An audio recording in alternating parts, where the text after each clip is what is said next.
Hi, I'm Suze Shaner with Sage Leadership Strategies, and I'm your host today of Community Forum. And I have the great pleasure to have with me Norva Abiona. She is a relationship coach, speaker, Amazon bestseller of her book, Time to Go, Leaving Emotional Abuse and Other Forms of Abusive Relationships. Welcome, Norva. Hi, Suze. Well, I'm really happy to be here. Thank you for having me. Oh, yeah, Thank I you. am so happy to have you here.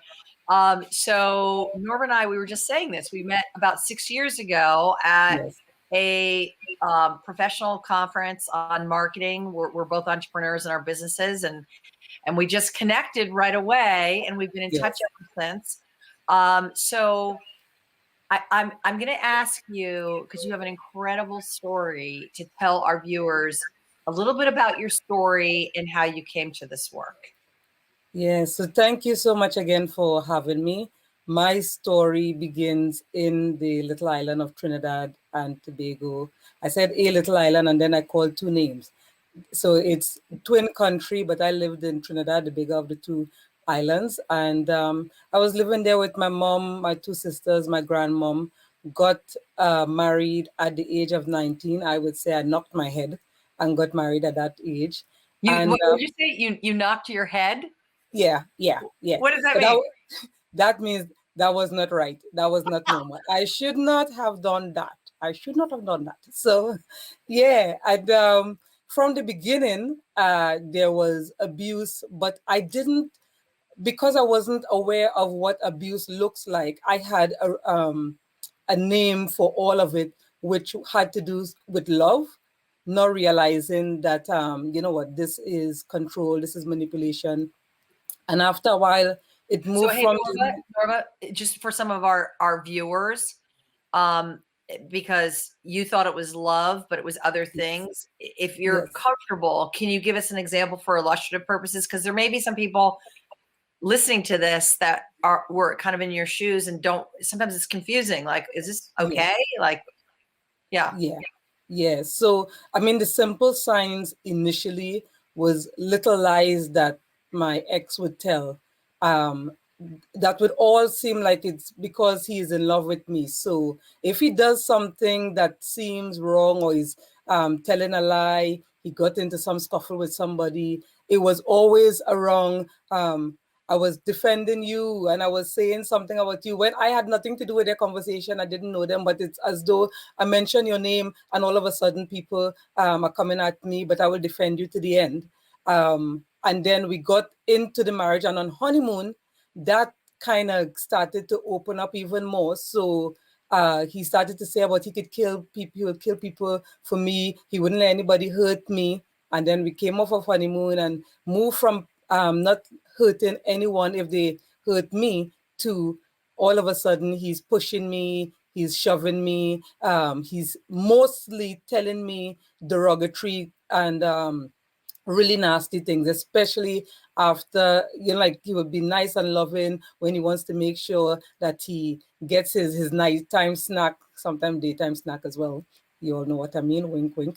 And as soon as that is finished, here he comes with the abuse. He regrets the day he married me. This is the biggest mistake he's ever made, and telling me about how I'm so ugly, nobody would ever have me. So it goes from little isolated things to all of a sudden he started saying things to me that seem common among people who are being abused. You hear these kind of stories no Yeah. So matter it where. sounds like, yeah. So it sounds like, at first it was telling lies, then some emotional and verbal abuse, which Yes. became physical abuse. Dave Yes. in the chat is saying gaslighting. I mean, in gaslighting, for those Yes. that don't know, I think it's a pretty common term these days, but is that, it's actually, interestingly enough, has just come out more so in recent years, but it's based on that movie where the husband was trying to convince the wife that the lights weren't flickering in the house, like to drive her crazy. It was like a 1940s Yes. movie, but Yes. basically he kind of made you question your reality and what was Yes. really real. Is that Yes. it or? Absolutely right. But the way it starts is so subtle that you don't even realize. You wouldn't think it's a gaslight. You would think it's a nice love candle. But it is gaslight. They're trying to get you to think that something is definitely wrong with you, and they are the best thing that you could ever have. Yeah. So Norva, at what point did you realize something's not right here? And Mm. tell us a little bit about your journey and how you got away. Yes. So I remember because I grew up in a Christian home. We believe as Christians, everything you from the time you pray and you leave it in God's hands, that is it. Not realizing that if you pray and you talk to God and you don't ask God what He's saying, that's a whole different story.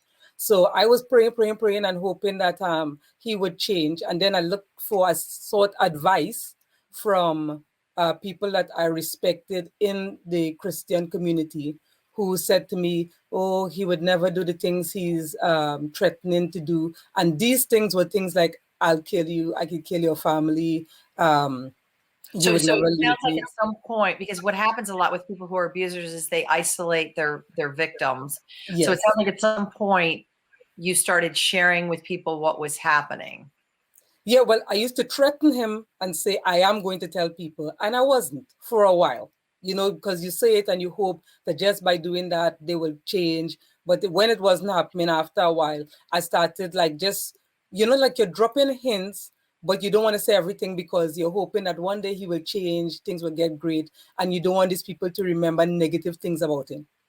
You Yeah. understand? So because we could cover so much, I want to make sure that we have a chance to get to the incredible life that you've built for yourself today. But Yes. how did you get away? Mm, mm, mm.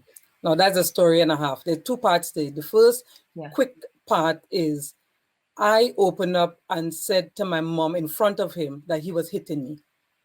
But when I did that, nerves got me. I saw my mom's reaction and I started to think I don't want my mom to get in trouble. And I was the one that changed the story, not change what I said, but went on to another topic and tried to see if I could kind of brush it away, knowing that when I get home with him, he'd be like, why did you do that? Da, da, da, da, da.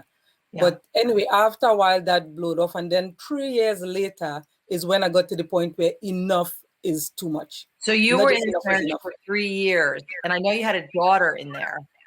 Yeah, no, I was in the marriage for 6 years before I left. So I was in the marriage for 3 years before I said something that was like definitive. Okay. Something is happening here and I'm going to say it in front of him. Yeah. Like when I got that courage, because he was telling my mom another lie about me and saying I don't cook for him.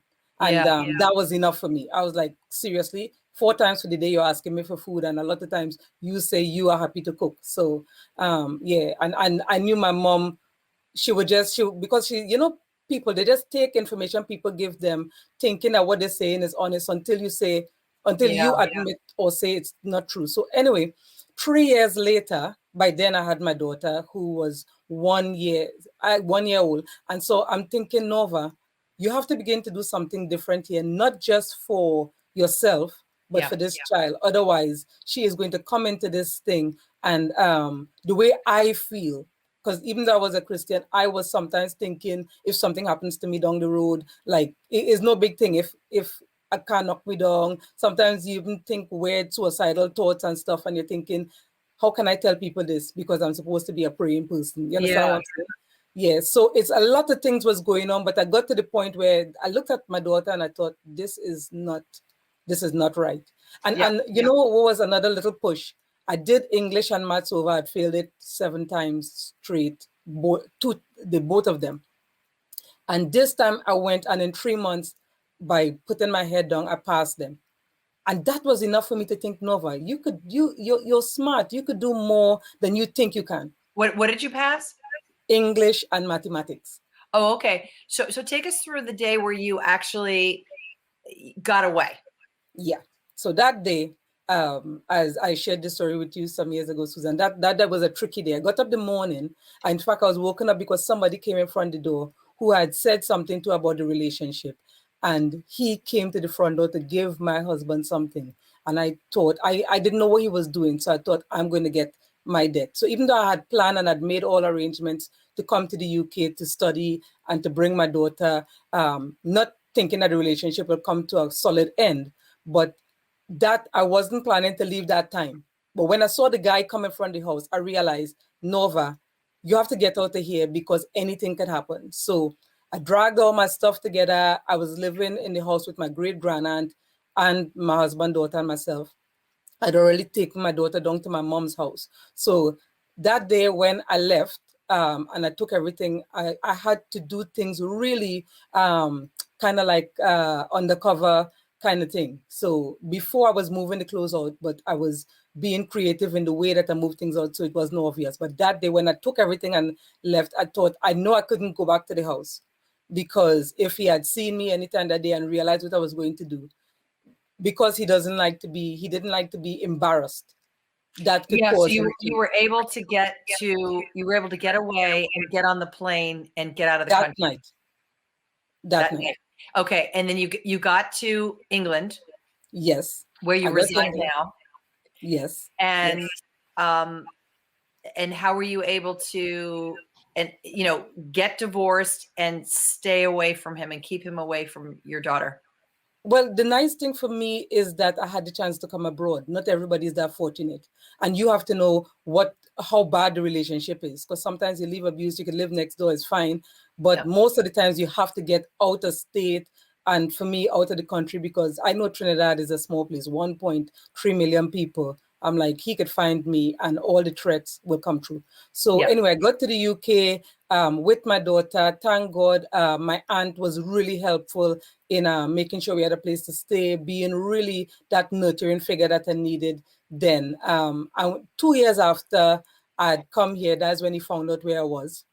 And by then, he was the one that applied for divorce. He had begun to move on with his life because he realized he's not seeing me anywhere in Trinidad. So, time to move on. So, yeah, so after 2 years of being in the country, that's when we started all the procedures for the divorce and everything. As I said, but it was all done back in Trinidad. Okay, Yeah. so then you were okay and you were creating a life for yourself and your daughter in England, right? Yes. And then you eventually, and so he's not part of your daughter's life. No way. The opportunity was there for him to do that, but again, the little lies and stuff, and yeah, it was just not working out, and he was the one that stopped getting in contact.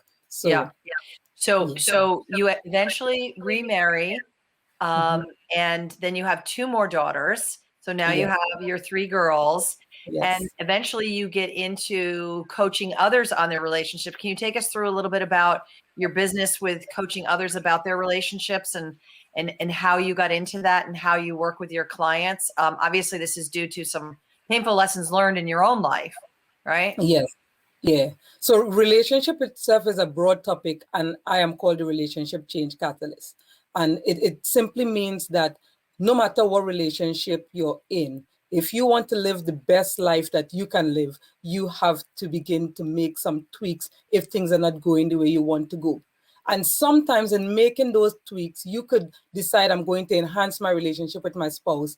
And then you work on it because you're getting the tools, you're learning the steps that you could take to really just make simple changes that would like really transform your life and your relationship. But while you're doing that, sometimes you begin to realize, I am trying to work on something that is not good for me. It is not healthy for me. So if we realize that what you're describing is abuse, and I don't mean just physical abuse, but any kind of abuse that is sustained, that there's a pattern of this thing repeating itself, and your spouse is not looking for any kind of help, or in a few cases, the person is the perpetrator. So the more they talk, the more I realize they are the ones doing things that is making the relationship worse than it should be. Yeah. So So we so work Nora, let me on. ask you Go this. ahead. So you went through your own journey Mm-hmm. and then started helping folks. So it sounds like, and you wrote your book in Yes. terms of what worked for you. At what Yes. point did healing from your own journey become helping others? And how have you done that? I mean, you're not a trained therapist, and Mm. yet you have so just to be clear for folks about that, Yeah. you're not a trained therapist, and yet Yeah. you have some wisdom from your own experience. So you started working with people as a result of writing your book. Kind of how did that end up? Yeah. So what happened with that was, even before I wrote the book, you notice after a while, as your life is moving forward, people keep asking you questions about particular things. So for me, people would always ask me questions about relationship. This was even before I got remarried. Like, Norva, how did you leave abuse?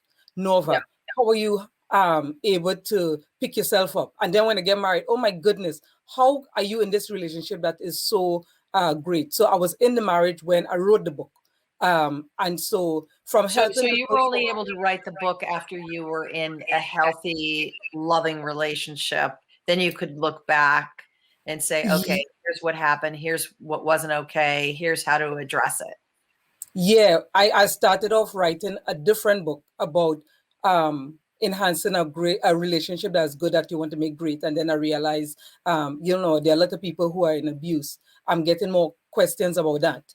So I took 5 months and wrote that book because I wanted people to know, Susan, that when you come out of abuse, that's not where the book stops. You could work on really not just physically coming out, but mentally walking out of it and creating the life that you not just desire, but the life that you deserve. And many times it's you and your children you deserve, but it takes being willing to work on you more than anything. And so that's where you and I bonded, because I had a 1-year-old too, and I had to leave a relationship. So I'm curious, what's like how do you coach folks to understand the difference between all relationships have their issues and things that the couple needs to work on, and the fine line between where does it cross the line? You're dealing with some conflict, some tension. It might get a little dicey at times,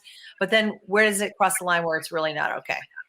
Because Yeah. it can get confusing for people, right? Yes, it can, because most people say, oh, my marriage have problems like everybody else. But if you sit down and analyze your problem, is everybody else being pushed by their husband? Is everybody else being told that they're worthless? Is everybody else being told that you like little embarrassing thing in front of other people that you feel like you can't respond to because you're trying to save face? All these little things are subtle tips and hints that you are not being respected, you are not being valued, and you are not being loved. And so if you see these things popping up again and again, as I said, you're looking for a pattern. Once it happens more than once, and the person is not saying, I was wrong, I need help. Saying I was wrong is one thing, because people would say that sometimes to just make you feel good to stay in the relationship. Yeah. But So what you're saying, Norva, is you both need to take responsibility 100%. for whatever problems or issues are in the relationship. And if one person isn't taking responsibility or blaming you or saying, yeah, I'm sorry, but then not really. Like, people have a way, it's interesting. People have a way of apologizing and then taking back that apology. I'm like, was that really an apology? Like taking responsibility, right? Yeah, exactly. They say it so that it sounds good. And sometimes even in front of other people, they treat you so nice. And as soon as the person turn their back, you realize you're dealing with a different person. Those sort of things are red flags. They're not even red flags. They are bloody red flags that you should look out for and say, what, this ain't. Yeah. Yeah. So just like during the pandemic, folks that are in abusive relationships, we know that domestic violence has gone up with all the stressors that people are navigating with this pandemic, and people could feel, isolated and trapped with their partner who might be victimizing them in some way. I know that term victim, it's like, I mean, personally, I don't like thinking of myself as a victim. And then when you realize, oh, this was really not okay, what have you experienced in seeing with some of your clients, and what advice would you give to somebody who maybe is feeling that they're being abused and they're isolated and alone during this time and kind of held captive in their own homes in a way, right? Yeah. I'll say, you know what Daphne was saying, people People know, however, because of fear of society's judgments, they stay in abuse. Absolutely. Absolutely. That can be a real barrier to people getting the help they need. So Norva, I just wanted to bring that in. Can you speak to that?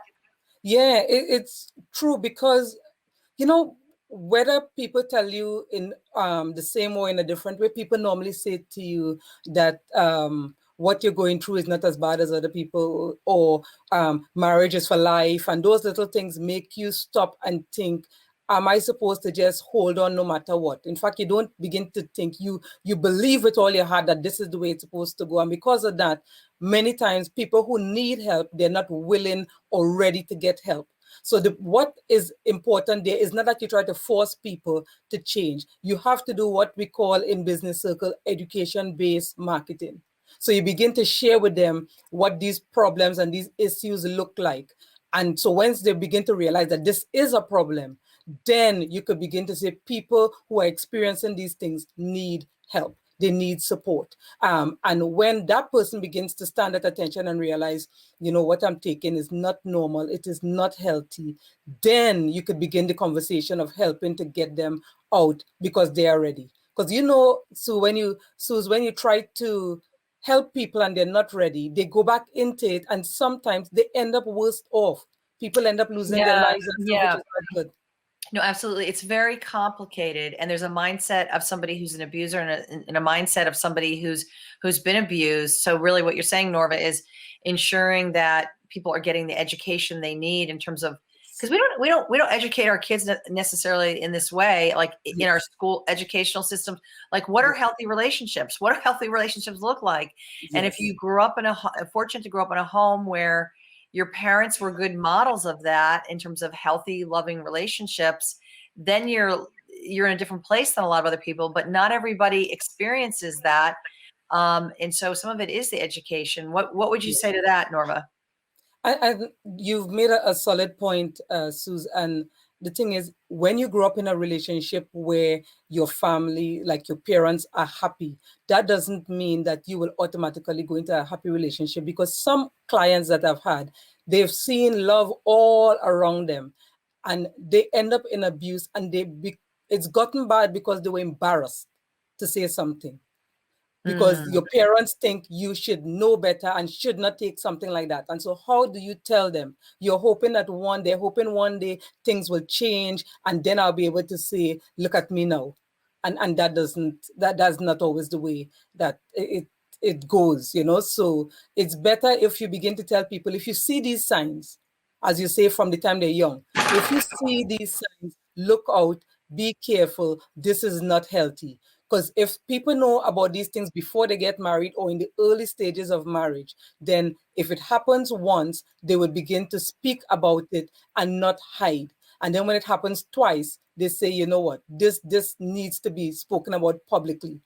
Otherwise, you get into that pattern, and it's very difficult for you to now open up and say, what I'm going through, I'm stressed, I'm frustrated, I hate my life. A lot of people, especially religious people, spiritual people, they feel like doing things to themselves that they think they should not be thinking. And so they don't know how to say it because they think they'll be judged. But it's because you're in a toxic environment.